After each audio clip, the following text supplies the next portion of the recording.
আমার কাছে কেন জানি মনে হচ্ছে এটা যদি বাস্তবায়িত হয় তাহলে হচ্ছে কি ধরুন আওয়ামী লীগের পুনর্বাসনের একটা রাস্তা তৈরি হবে।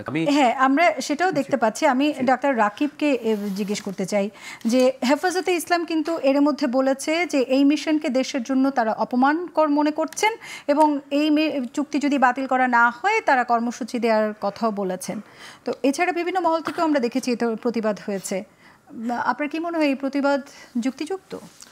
ওই জাহিদ ভাই যেটা বলতেছিল যে আসলে এখানে হিউম্যান রাইটস মানে জেন্ডার যে ভায়োলেশনটা বা নারী কেন্দ্রিক যে ঘটনাগুলো ঘটতে পারে সেটা নিয়ে ইসলামিক দলগুলা খুব আশঙ্কা বোধ করছে।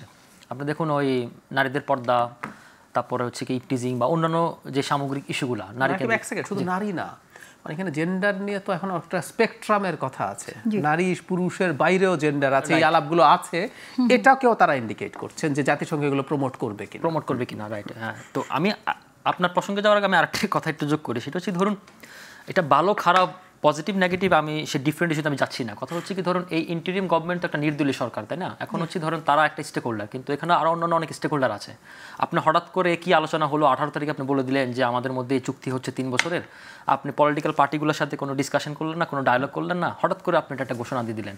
তো আমার কাছে মনে হচ্ছে যে ওইটা আমার কাছে খুব বেশি যুক্তিযুক্ত। আমরা দেখতে পেলাম যে আমরা গোপালগঞ্জের ঘটনাটা নিয়ে সবাই খুব উদ্গ্রীব ছিলাম। এটা এক নম্বর ইস্যু। আমি ঠিক পরদিন সকালেই আমরা এই ধরনের একটি পেলাম যে চুক্তি স্বাক্ষরিত হয়েছে। রাইট, 1 নম্বর ইস্যু। আর 2 নম্বর 3 নম্বর ইস্যু আমি আর দুটো কিছু যোগ করতে চাই, সেটা হচ্ছে ধরুন এটা দিয়ে হচ্ছে কি ধরুন আমার কাছে কেন জানি মনে হচ্ছে এটা যদি বাস্তবায়িত হয় তাহলে হচ্ছে কি ধরুন আওয়ামী লীগের পুনর্বাসনের একটা রাস্তা তৈরি হবে। কারণ হচ্ছে কি দেখুন আওয়ামী লীগ কিন্তু মানে গোপালগঞ্জের ঘটনাটা আপনি দেখলেন, তাই না? পরবর্তী সময় আওয়ামী লীগ কিন্তু এখনও কিন্তু মাঠে নামার চেষ্টা করতেছে বিভিন্ন জায়গা থেকে, সোশ্যাল মিডিয়া বলেন, মাঠে পর্যায়ে বলেন, এবং তারা নামার চেষ্টা করবে। তো আপনি যখন এটা করবেন তখন হচ্ছে কি তখন তাদেরকে ঠেকানোর জন্য তো আপনি কিছু না কিছু তো একটা সাংঘর্ষিক পর্যায়ে যাবে। তখন সেই সাংঘর্ষিক পর্যায়ে গেলে তো তখন সেটা তো আবার এই ওদের রুলস রেগুলেশন ব্রেক করলে তখন এটার তত্ত্বাবধানে বা মনিটরিংয়ে আওতায় চলে আসতেছে। তো আলটিমেটলি আমার কাছে মনে হচ্ছে যে এটা করে তো আসলে ধরুন আপনি আওয়ামী লীগকে ফেভার করলেন, একটা ইস্যু। আর 2 নম্বর ইস্যু হচ্ছে আমি আরেকটা জিনিস যোগ করতে চাই, সেটা হচ্ছে আপনি দেখুন জাহিদ যে সংস্থাটির কথা বললো যে অধিকার কিন্তু দীর্ঘদিন থেকে বলে আসতেছিল যে তারা জাতিসংঘের তত্ত্বাবধানে একটা ইলেকশন চায়, বিশেষ করে হাসিনার আমলে। তো এখন তো যেহেতু হাসিনা নাই, সেই পিরিয়ডের টাইমটাও ফ্রেমটাও এখন নাই।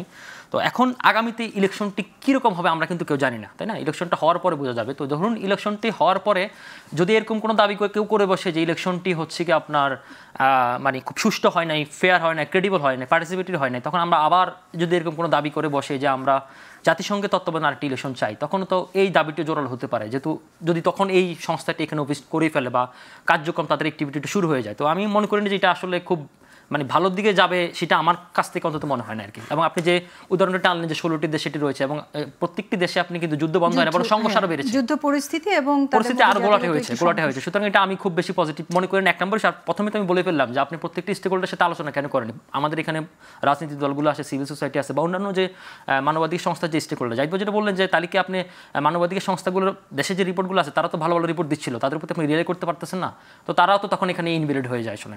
এখানে কিন্তু অনেক যদি কিন্তু প্রশ্ন চলে আসতেছে, এবং এটা নিয়ে কিন্তু অলরেডি আপনি দেখেন আমার যে কথার প্রসঙ্গে সে কিন্তু আওয়ামী লীগ কিন্তু একেবারে চুপ, আওয়ামী লীগ কিন্তু একেবারে কোনো কথা বলেনি এটা নিয়ে। ইসলামিক দলগুলো এবং এনসিপি এটার প্রতিবাদ জানিয়েছে অফিসিয়ালি। সার্জিস আলম, আক্তার হোসেনকে আমি দেখলাম যে ফেসবুকে ওরা স্ট্যাটাস দিয়েছে। বিএনপির পক্ষ থেকে কিছু বলা হয় না, কিন্তু আমার ধারণা যে এটা ধরেন মানে এই ইস্যুকে কেন্দ্র করে তারা হয়তো আবার মাঠে নামার চেষ্টা করবে।